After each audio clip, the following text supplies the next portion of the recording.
All right, guys, I told you everything's going to be a Disney reference. And most of you are doing events for the very first time. Am I right? I'm so proud of you guys. In the last month, I have seen so many posts about you guys getting fundraisers and events that I knew we had to do this call because you guys need to know the tips and tricks to events. And I've only done one huge one, which was last weekend, but I learned a lot in that weekend, and I think I have some tips that I can tell you guys that'll help you out a little bit. But keep pushing for those events, guys. It's awesome. Anyway, welcome to Barry's Best weekly group call. And tonight we're talking about fairs, shows, and events. And next week we'll be talking about fundraisers. I cut fundraisers out of this one because I feel like it's not giving enough justice to each topic if I throw them both in the same video.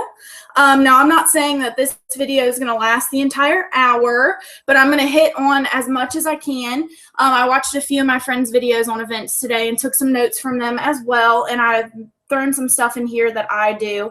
But like I said, I'm super proud of you guys for stepping out of your comfort zone and getting those events, and they are a little bit scary. I'm always nervous when I go to events because you never know how they're going to turn out.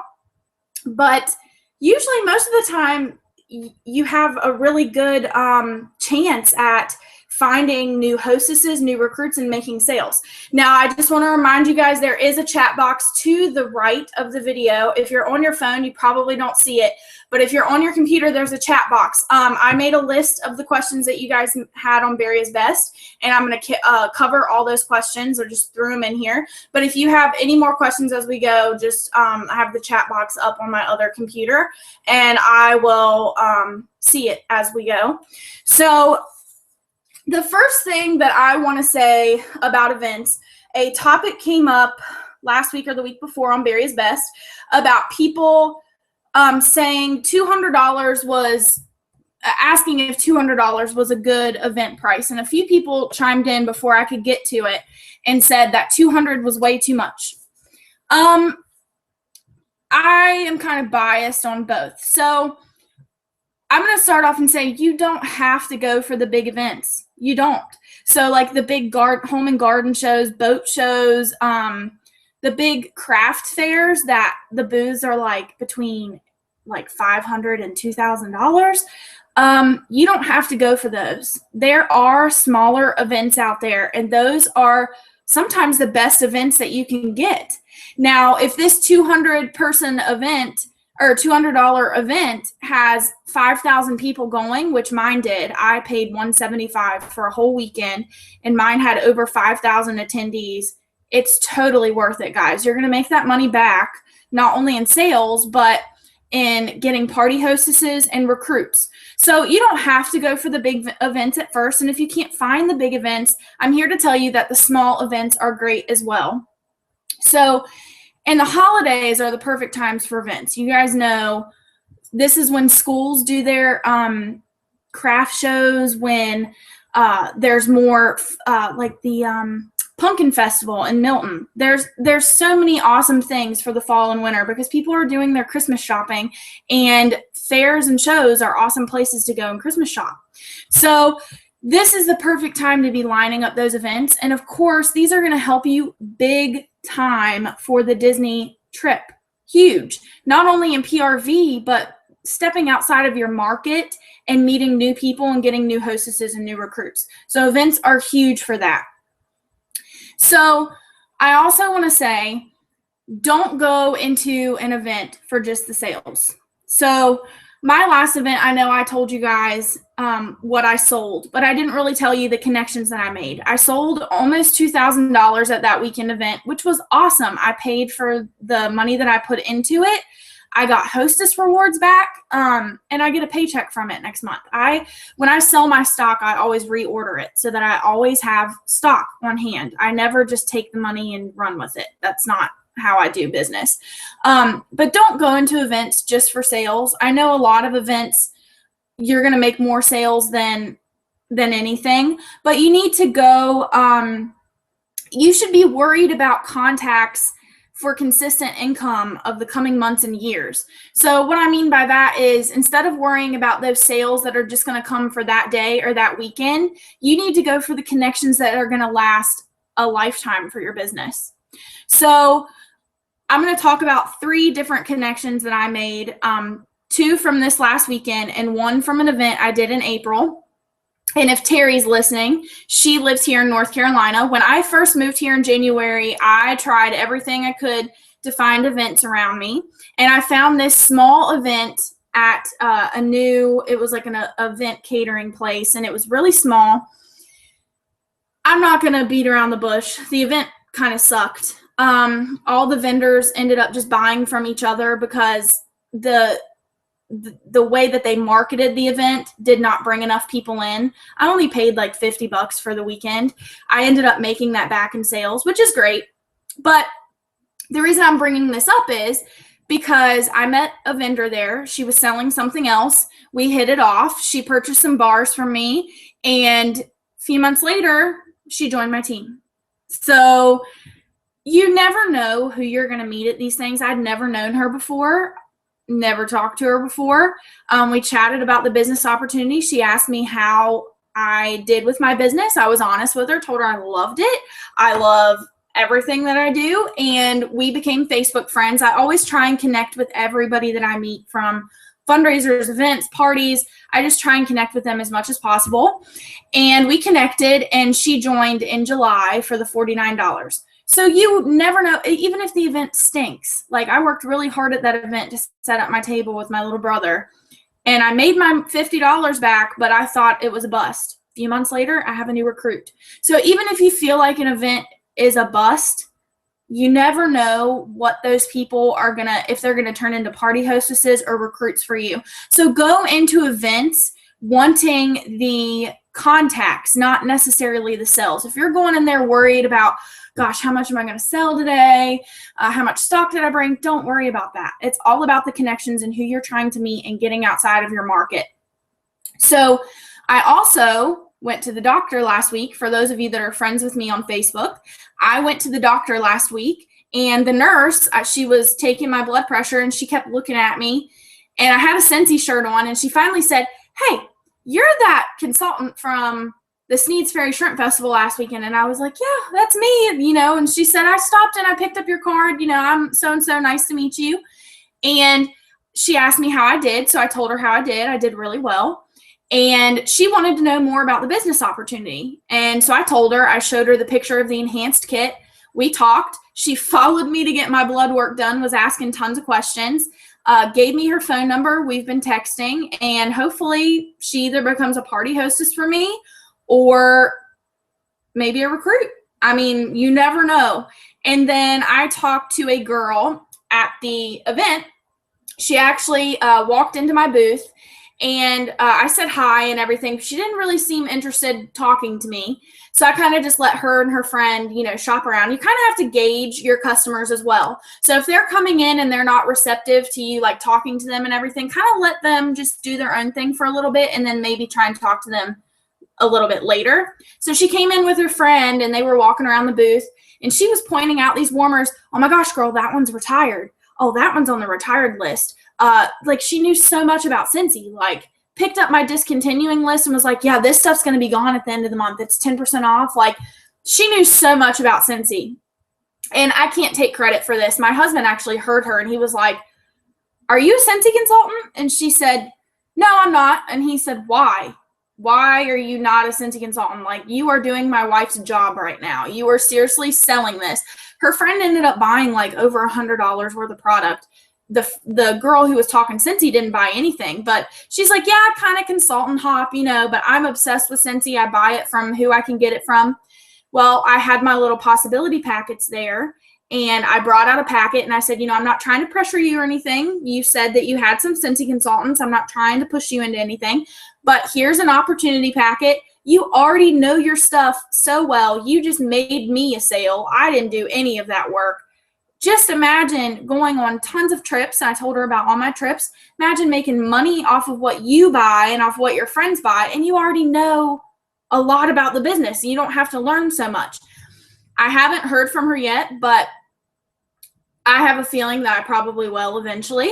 So the reason I'm bringing all this up is because events are not just for sales. So please stop thinking about events just as sales. You guys need to get out there and meet new people and meet new recruits and new party hostesses. So that's what events are most important for, the best for.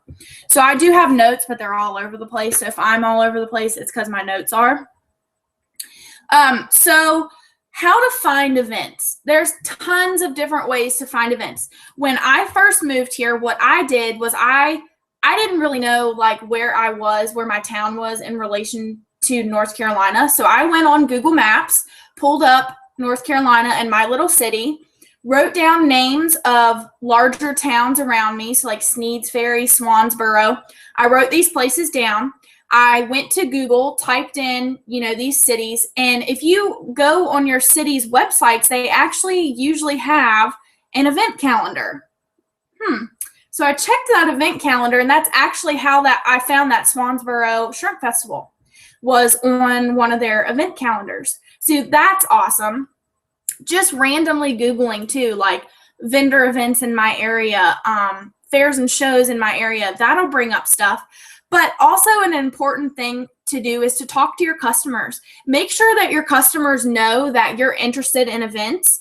Ask what your customers' favorite events are. We all have our favorite fairs and shows that we like to go walk around, eat food, drink wine. We all have those favorite festivals. Are you asking your customers that? And do they know that you're interested in events? If they don't know, then they're not going to relate that to you. So make sure that they know that you're looking for these type of events. Same goes as fundraisers. Make sure they know that you're willing to give back. An idea I got from a friend, post on your Facebook at least once or twice a month asking, so what events are you guys going to this month? Or what events are you guys looking forward to in the future? Or what events do you personally know that I could sell Scentsy at? Like I said, Google searching is awesome, but if your customers know, they're totally going to tell you about these opportunities. So make sure your customers know that you're interested, because word of mouth is the most important thing. Facebook groups are awesome as well. I also was thinking the other day, I did a leadership call, and one of the women on there, she said, I did have some great marketing places to go to. When I first moved here, I was part of this awesome mommies group, but the mommies group on Facebook got disbanded for some reason, and I lost all that contact. And I said, well, if there's not a mommies group around you and it was doing so well on Facebook, why don't you create one of your own? Why not create, I know some friends in Boise, Idaho, which is where Scentsy is from. They'll create their own little yard sale pages, and then that way, if anybody needs Scentsy on those pages, they're monitoring the pages, and they're usually the go-to Scentsy consultant for those pages. So I told that girl, why don't you create your own mommy group on Facebook? You know how fast those groups can blow up with people adding their friends, and just market to people that way, relate to people that way, and then they know how to get in contact with you, and then you're in charge of that group. So if you see any events or fairs on there, you can jump right on them. So creating your own groups and marketing in your own way is a great way as well. Also, if you have some friends that sell other multi-level marketing company, direct sales company products, why not get with them, create a group of you guys, maybe one consultant per brand, create a multi-level marketing group, get one consultant from each brand in there, and then you guys tell each other, hey, I'm doing an event next month down in Swansboro. You should call and see if they have a Jamberry consultant. If they don't, you should jump on that. And then if they do an event, they can post on the group and let people know what event they got on, and that there is an opportunity for other vendors there as well. So Facebook groups are an awesome way. Also Craigslist. You guys wouldn't think Craigslist would have events and things like that on there, but sometimes people post their events or fairs on there as well. So Craigslist is a great place to look. So setting up for these events, it just depends on, you need to know what kind of space you have. So the last event that I had was a 10 by 10 booth. That's pretty big. That's a large booth. So I was able to fit 3 like of the longer banquet tables in there. And I went and I purchased a tent, the walls that go around the tent. I brought some fans with me. So you just kind of need to know what kind of event it is in order to be able to prepare to set up. But make sure you have plenty of signage. Of course, cute signs. That doesn't mean like my cute I love my chalkboard signs. Chalkboard signs are so easy. You can get those anywhere. You can use chalkboard markers and write prettier than just regular chalkboard. So have chalkboard signs. You can make cute signs on the computer and then go get them laminated and have those up in your booth. Just anything. Like if you buy, there was a friend did a sign and it said something like, if you buy a full-size warmer in 3 bars, you get a plug-in. Or if you buy a full-size warmer and a plug-in, you'll get 3 bars for free, which is one of our combine and saves. So she wasn't giving a personal special or anything. She was just making it seem like they were getting more for their money. So that's a cute sign that you could have. Make sure that your booth, this is a given, is visibly appealing. I mean, if your booth does not look awesome, who's going to want to come see it? Nobody. Even if you have like a little banquet table, just one table, and you have, that's it, that's all you have, you can make that look cute in so many different ways. So make sure that your booth is visibly appealing and draws people in. That's the most important thing. It doesn't matter if all you've got is your starter kit. Doesn't matter. Doesn't matter if you've got personal warmers in the house and that's all you have plus your starter kit. Bring those personal warmers. Bring the items in your starter kit. Get a few cute little containers, cute little things, little signs for your table. Make it look cute. If it's Halloween, decorate it with spider webs and cute little stuff, and bring the stuff that you have. There's no reason that you guys have to freak out about what your table is going to look like. Go to dollar store and buy cute stuff and make your table look cute. There's no reason to freak out about not having enough to fill up a table, because I can guarantee it, with a starter kit and your personal Scentsy, you've got enough to fill up a table. And all you need is for it to look visually appealing. You get people into your booth, and they find out you don't have anything to sell, but you can talk about earning stuff for free. You can talk about what Scentsy is, because believe it or not, a lot of people don't know what Scentsy is. Talk about that. You can talk about the possibility of joining. So it's just getting those people to your booth. And make sure that it's laid out comfortably. So I kind of learned a lot from my event. I had kind of like a U shape, and then there was only like a small space to walk in the middle. So I wasn't allowed to be in my tent. There wasn't enough room for people to walk around and look. So I had to sit outside of the tent. That was nice for me to be able, when people would walk in, I could talk to them and approach them and ask them how their day is, and really just get to know them. But there wasn't enough room for a lot of traffic. So just be sure that you make your booth comfortable to walk around in. Like maybe I should have made it a larger U shape, but just make it comfortable and easy for them to navigate, and easy for you to navigate as well, so that you can be face to face with customers, talking and making those connections. So you guys are probably wondering, well, how the heck do I get these people to book a party with me? Or how do I know that they're interested in recruiting? Like, how do I, or joining my team? How do I know that they're interested in that? So, and drawing slips was another question you guys had. So here's a good idea. So I saw on YouTube today that those cute little clipboards in the Scentsy Family store, one woman puts the drawing slips on a bunch of these clipboards and lays them out on the table, of course, but she'll wear an apron, and she'll keep a few of the clipboards in her little apron so that she has it ready, and she'll keep a bar in her hand and a clipboard in her hand with a drawing slip. And when people are walking by, or walking up to her booth, she'll spark conversation with them, and that could be with the bar that she's got in her hand. Hey, have you ever smelled skinny dipping? You're gonna love this. Here, would you like to smell it? And then that's the way that you spark a conversation with somebody. Or, hey, I love your shoes. Where'd you get those shoes? Just like Heather Gorsuch told us, it's the same as talking to a stranger at the flea market or at the supermarket. Just spark up a conversation.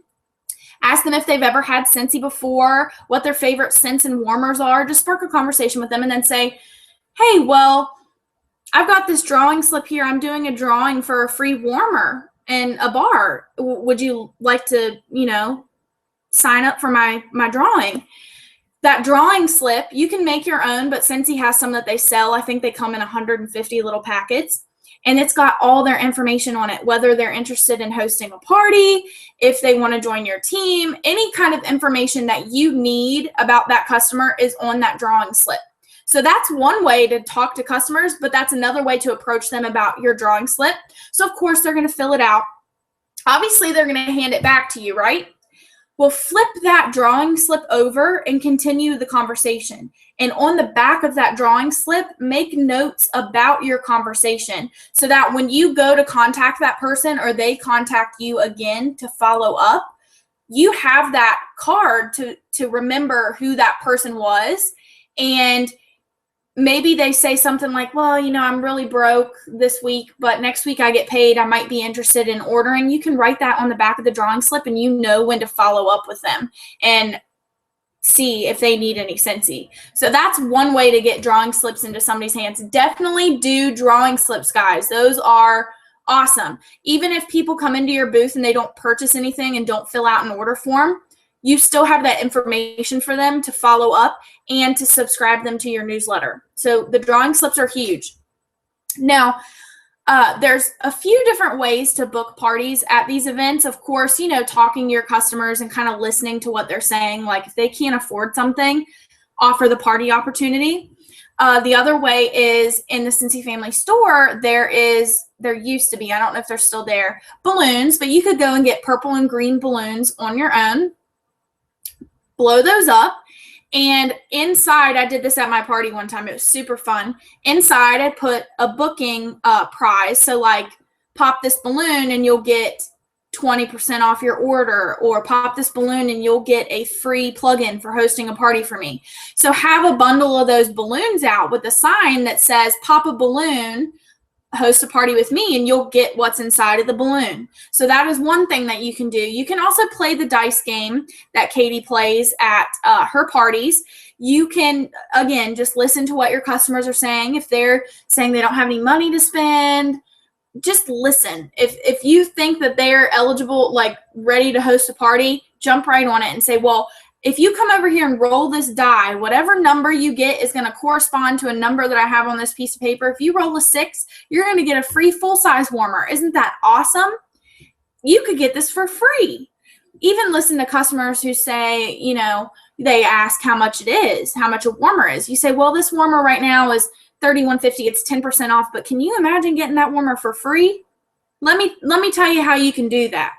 Just open up the conversation with your customers. Now, this last event that I did, it was really fast paced and there was a lot of people. So I didn't get to do that as often as I would have liked to, but I tried as hard as I could. So those are a few different ways to get people to book parties. You guys can come up with your own cute game or just make them interested in hosting a party. So I'm going to tackle another thing. I kind of said this already. It doesn't matter if you have a lot of stock to sell. I watched a few videos today where people said they only bring their starter kit stuff to some events. That's it. Their starter kit stuff and their personal stuff. So you guys hear me say this all the time. Don't spend family money on Scentsy. Spend Scentsy money on family. So what that means is, you're getting ready for an event and you think, oh my gosh, I don't have any bars. I don't have any light bulbs. I need to buy all this stuff. You don't. No. So the reason I say that is because I've been pounding into your all's heads that it's important to make these relationships more than it is to sell. So if you only have your starter kit stuff, like I said, make your table cute, go to these events and make your goal to have recruiting conversations and party hostess conversations. So you can do so much with a table with just your stuff that you got in your kit and just the personal stuff that you have in your home.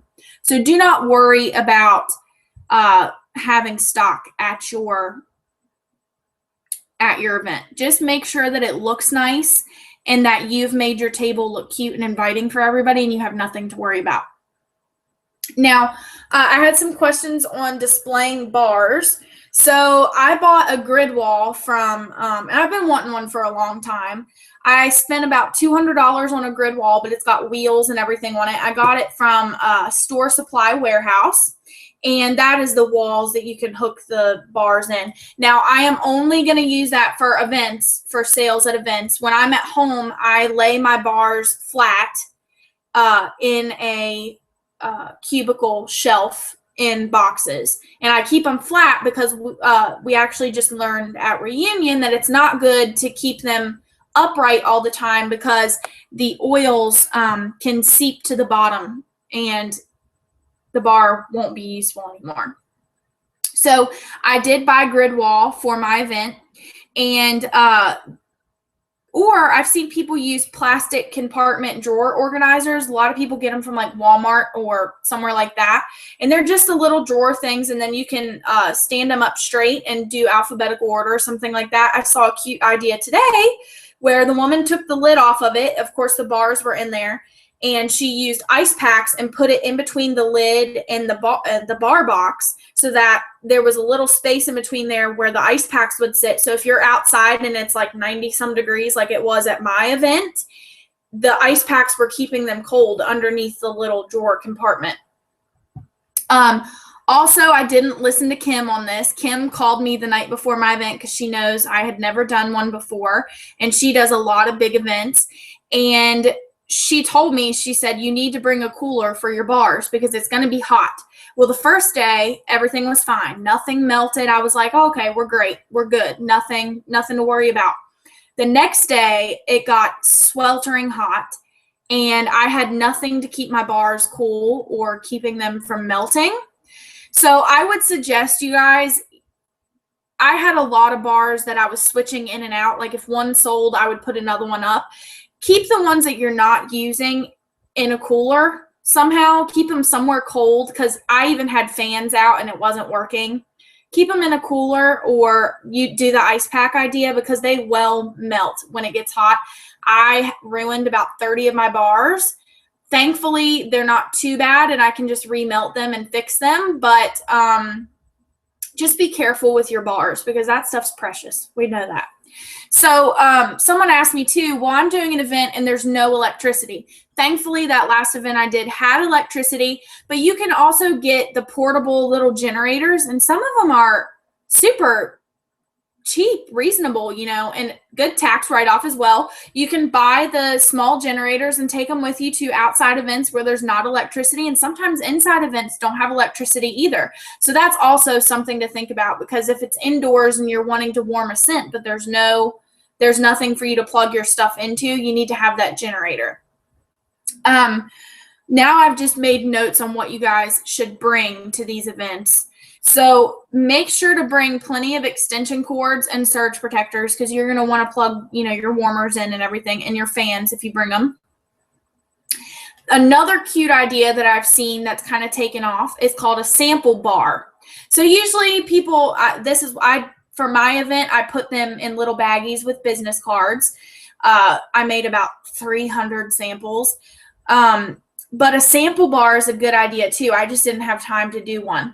But a sample bar is just where you have little containers, and in the containers is a sample of one scent. So you have like black raspberry vanilla, baked apple pie. So you have all these little containers with samples in them, and people can come up to the sample bar, pick up a little baggie, and pick out their scents, like 2 or 3 little samples, and it's really cute idea. It's like going out to eat and going to the salad bar, picking what you want to eat. Like, it's awesome. So the sample bar idea is really, really cool, and I'm planning on implementing that into my events and maybe even my parties in the future. Another thing, have possibility packets and hostess packets ready. So like I said, those connections that you're making are the most important thing. So you don't want to just be like, well, yeah, I'll call you next week with some information. No, you want to have that information ready at hand. So have your possibility packet folders ready to go, have your hostess packet folders ready to go. And if you're really an overachiever, you can have some basket parties ready to hand out as well. Good idea. Just make sure you have the checkout slips, like the little library cards. So when you hand out your basket parties, you can get people's information in case they lose anything, you forget who you gave the party to. So just make sure you have the little checkout slips if you bring basket parties. Here's something people usually forget. Make sure you bring bags to bag their orders. So I have tons of bags that I hoard. I got rid of all my clear plastic Scentsy bags. And I just brought, I know this is really tacky, I should invest in other bags, but I just brought, Foodland brown plastic bags and put their stuff in that. But I did run out of my regular bags. So that might be something you want to think about, getting cuter bags or just using the bags that you have and then going to Foodland bags. So a lot of people don't know too, everybody's always asking, what should I bring to events? So if you are going to bring something to events, there is a top products list on the news tab. So each month, Scentsy will tell us which bar sold the most, which room spray sold the most. Usually Odor Out is number 1 on there. And I bought that one last week and it is yucky. I don't know if you guys have tried Odor Out. It smells like my grandma. So just a warning about the Odor Out. It is like one of our number 1 room sprays. I'm not a fan, but there is a top product list for each month on the news tab that you can find. So you can kind of generate a list of what you're going to bring from that, which would be really smart. It tells you the top warmers, everything. So you could go on there and figure out what you're going to bring from that list. But I did tell you guys I sold the most of bars and bulbs and scent packs. Those are huge. I sold out of all my plug-in bars, almost all of my 25-watt bulbs. My plug-in bulbs, I meant not bars. And I almost sold out of all my bars. So those are huge things. I sold about 20 warmers. But the things that you want to bring, if you think you have to bring things, bars and bulbs and scent packs are huge. And like I said, don't spend Scentsy money on, or don't spend family money on Scentsy. Just keep that in mind. So somebody asked, how did I take payments? So I took out like $200-300 of cash at the bank. Make sure you bring change, because if you don't have change, you're going to be in trouble, because a lot of people pay with cash. So I went and got about $300 worth of cash in 1s, 5s, 10s, and 20s, just small bills, so that I would be ready to hand it back to them. And then, of course, some change as well. You want to be ready with change. But I did not take any checks. I do not trust checks, and nobody asked to pay with a check. But it was mostly cash. And I have the Pay Anywhere that you can get through our workstation. It's like, I think it's 1.69 per transaction, or it's something really cheap. It's a really good percentage. And but there's Square, there's PayPal, there's tons of different little card readers that you can get for your iPads or your phones or your tablets. And mine worked really, really well. I love my Pay Anywhere little swiper. It worked really well. I could carry it with me, have it on my phone, and it keeps track actually. So I did all order forms, and I had like 5 or 6 people backed up at once trying to fill out an order form. And that just, I think it kind of ticked them off a little bit, but I wanted their information so bad to be able to put it into the workstation. But I think there's a faster way to do that. After my event, I actually found out that, I'm not sure if Square or Pay Anywhere does this, or PayPal or Pay Anywhere does this, but I'm pretty sure Square, when they swipe their card, it actually takes all of their information. So their email address, their billing address, anything that you need for contact information, it gives it to you. You can even put cash payments into your little card readers, so you can keep track of your cash payments as well. And then when you go to check out, it asks you what items did you sell. So instead of filling out an order form, I could have just put sold one buddy with 1 scent pack instead of having them fill out the entire order form. So if it's a fast-paced event where people are coming, going really, really fast, and they want to get in and out with that purchase, I would not recommend order forms. Just try and get as much information as you can on your little card reader, as well as the drawing slips that you're going to have out. I think I've already talked about that. Oh, somebody asked, so do you ask your family members to help you with your events? That's a really good question. So my little brother actually helped me with one. And then Brandon has helped me with 2, I think. And they were both actually really familiar with the product and really understanding of how you have to act at an event. Like, they were talking to customers, answering their questions. So if you have, I would just, a word to the wise, if you have a family member or friend that's willing to help you, but they don't really know much about Scentsy, they don't know much about direct sales, I would just give them a forewarning before the whole event starts that you'll be cutting them off mid-conversation to interact with a customer, because you don't want your family member that's there to be taking away time that you have to make with your customers and gaining new relationships and things like that. So I hope that answers your question. But guys, that's all I have on my notes. If you guys have any questions, I don't see any questions in the chat box right now. Events are fun. They're really fast-paced. They are very rewarding. At the end of a weekend when you've done an event, you feel just really, I don't know, like a job well done. So events are hard work, but they're awesome. Like I've said, they bring more potential than just sales. So you want to get out there and not worry about the sales. You want to get out there and worry about your potential customers. But they're a lot of fun, and there's so many different ways that you can find these events, and so many different places that you can do these events at. But I hope you guys enjoyed this call. I told you it was going to be a little bit shorter than an hour tonight, which is good. Next week, I would say it's going to be a little bit shorter too. But next week, we're going to be talking about my favorite topic, fundraisers. Fundraisers are so much fun, and you get to give back. And a lot of my team, some of you guys listening right now, have come from fundraisers. So you guys are definitely going to want to listen in next Tuesday at 9 p.m. Eastern Standard Time to learn about fundraisers. I didn't want to throw it in with events and get you guys confused.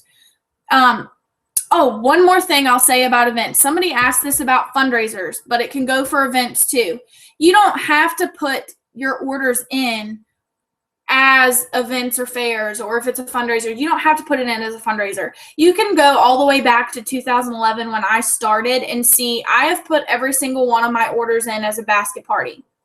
I do this because it only asks for minimal information at the beginning, and it's easy to just type it out and be done with it. Okay, I just had a question. Okay. All right, guys. So I love questions. So I'm going to handle these easiest first. So how do you enter the sales into the workstation? Okay, that's kind of what I'm going over right now. I always put my stuff in as a basket party just because that's easiest for me. Guys, Scentsy is not going to go into your workstation and be like, this looks like an event. Well, we're going to cancel this order because she put this in as a basket party. It was totally an event. No.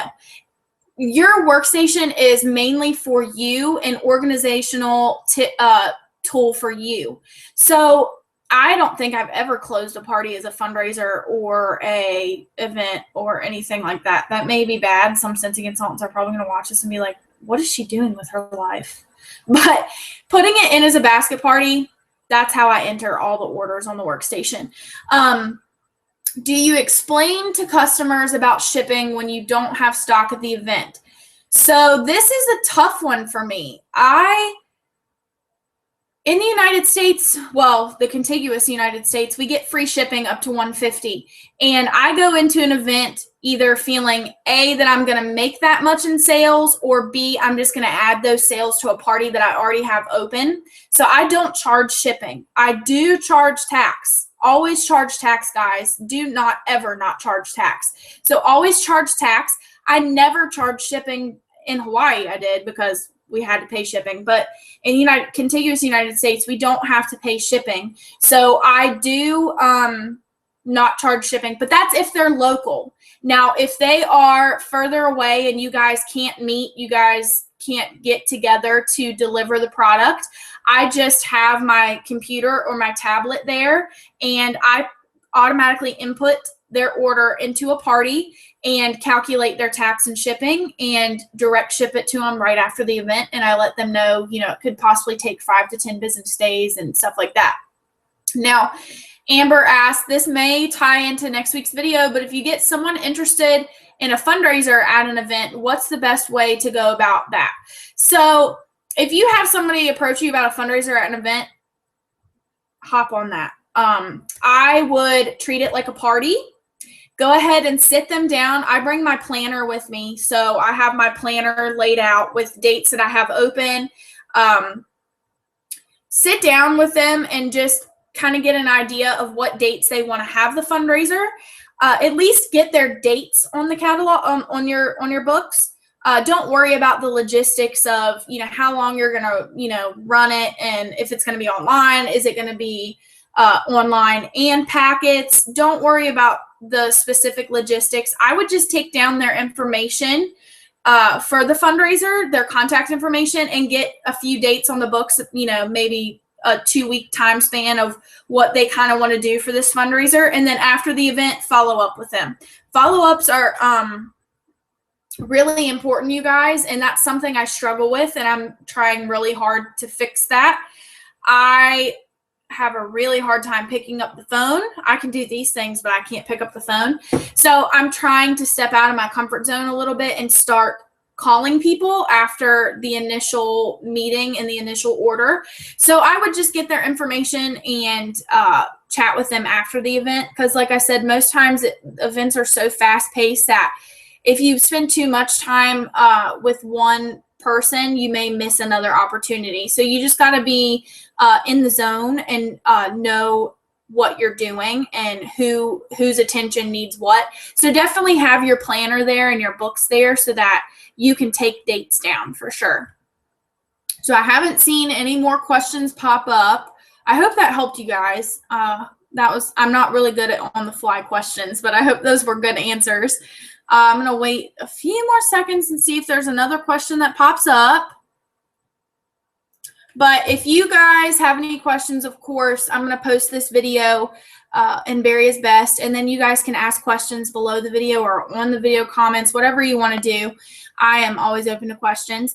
But like I said, next Tuesday is going to be our fundraiser call, and it's going to be just as good as this one, if not better, because I rock fundraisers. I love fundraisers. So I'm going to have a really fun time talking about that next week.